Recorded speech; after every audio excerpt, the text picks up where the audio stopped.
Hello दोस्तों, आज की इस किताब बिकमिंग अटैच्ड की इस बुक समरी में हम आपको बताने वाले हैं कि आखिर लेखक रॉबर्ट कैरन ने इस किताब के माध्यम से क्या बताने की कोशिश की है। लेखक खुद एक मनोवैज्ञानिक प्रोफेसर है जो कि टर्नर इंस्टीट्यूट के प्रोफेसर भी हैं। लेखक ने एक बच्चे और उसका पालन पोषण करने वाले रिश्तों के बारे में बताया है कि आखिर इनका एक बच्चे के साथ कैसा रिश्ता है और इस रिश्ते का उन पर क्या असर पड़ता है। इस किताब में लेखक के द्वारा एक मनोवैज्ञानिक रिसर्च के आधार पर प्रकाश डाला गया है। नंबर 1, रिश्तों का बच्चे के मन पर क्या असर पड़ता है।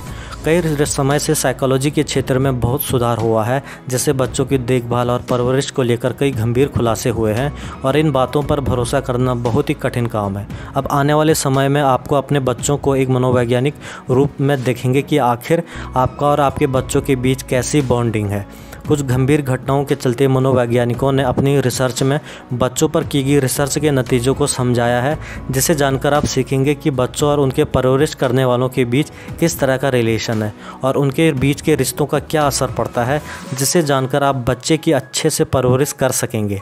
नंबर 2, बच्चों और उनके पेरेंट्स और देखभाल करने वालों के बीच रिश्तों को अटैचमेंट कहते हैं। एक बच्चा बचपन से ही जिसके साथ ज़्यादा समय बिताता है, यानी जो उसकी परवरिश करता है, उसके साथ उसका एक अटूट रिश्ता बन जाता है और पूरी लाइफ उस बच्चे की उस शख्स के साथ पूरी यादें जुड़ जाती हैं। ज़्यादातर वैसे भी एक माँ ही अपने बच्चे की परवरिश करती है और उनके बीच एक ऐसा रिश्ता बन जाता है जो कि अटूट होता है। एक बच्चे के साथ ये अटैचमेंट पहले साल से ही शुरू हो जाता है।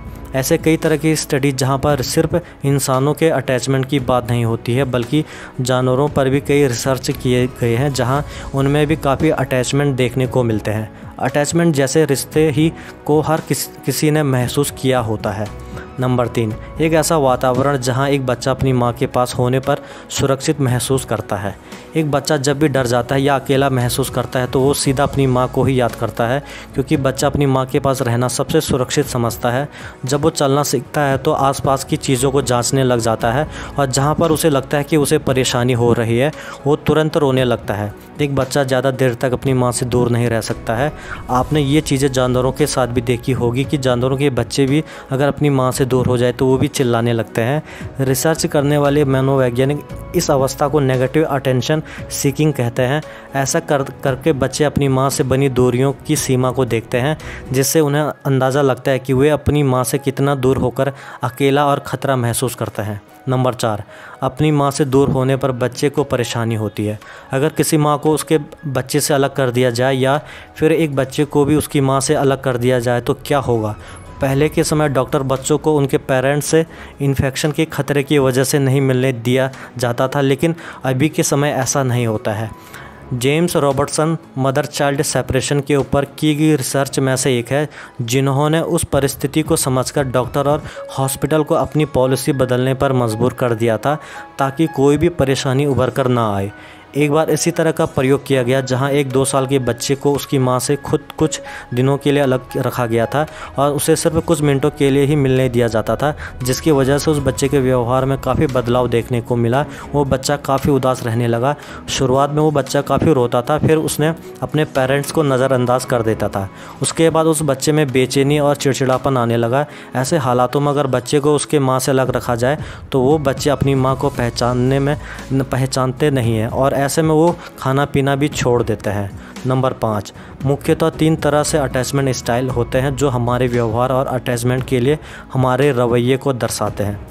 जानी मानी चाइल्ड साइकोलॉजिस्ट मैरी एंसवर्थ ने एक बच्चे और माँ के बीच के रिश्ते को 3 भागों में बांटा है।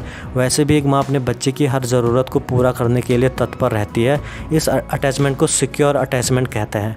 इसमें बच्चे का माँ अच्छे से देखभाल करती है। बच्चे अपनी माँ के पास सुरक्षित और खुश महसूस करती है और ना ही बच्चे ज़्यादा रोते हैं।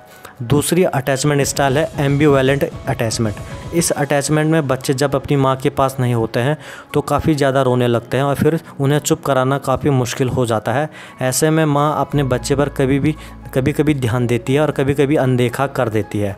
अब तीसरी अटैचमेंट स्टाइल है अवॉइडेंट अटैचमेंट, जो किसी भी बच्चे के लिए ठीक नहीं है, क्योंकि इसमें माँ और बच्चे का मिलना जुलना बहुत कम होता है और ऐसे बच्चे की माँ कोशिश करती है कि उनके बच्चे उनके बिना रहना सीखें नंबर 6, किसी भी बच्चे या पेरेंट्स के व्यवहार को देखकर ये बताना कि वो किस अटैचमेंट स्टाइल में है।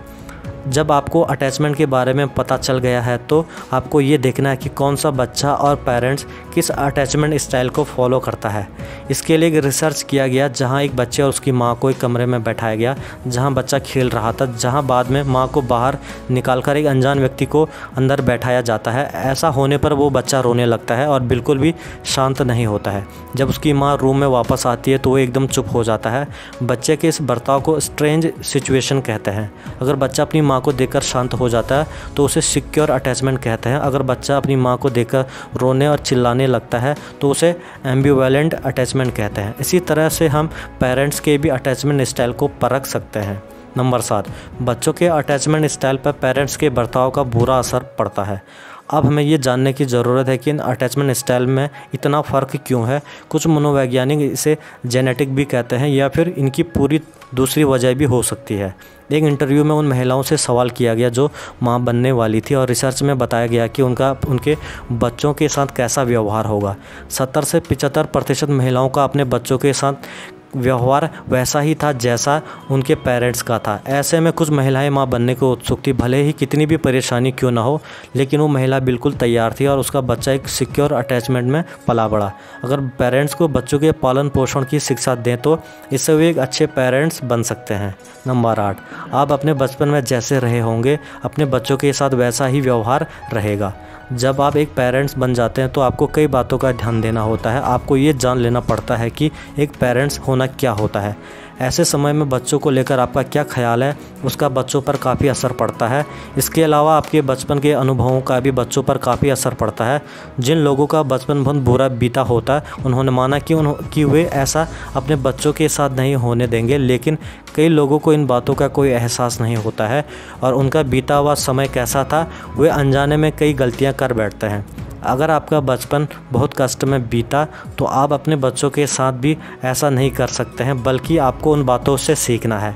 एक अच्छा पेरेंट बनने के लिए आपको काफ़ी कुछ सीखना होगा। शुरुआत में कुछ गलतियां हो सकती हैं, लेकिन आपको उसमें भी सुधार करना होता है। एक बच्चे का बचपन कैसा बीता है उससे पूरे जीवन का पर भी असर पड़ता है। बच्चों का अपने पेरेंट्स के साथ कैसा व्यवहार है, उनका कैसा रिश्ता है, ये काफ़ी मैटर करता है। अपने बच्चों का हमेशा साथ दीजिए, उसे क्या परेशानी हो रही है, इन सभी बातों को आपको समझना है। दोस्तों, बिकमिंग अटैच्ड बुक समरी में लेखक ने काफ़ी गंभीर मुद्दे पर बात की जिस पर आज भी कई लोग अनदेखा करते हैं। आपको भी पेरेंट बनने से पहले इस किताब को ज़रूर पढ़नी चाहिए।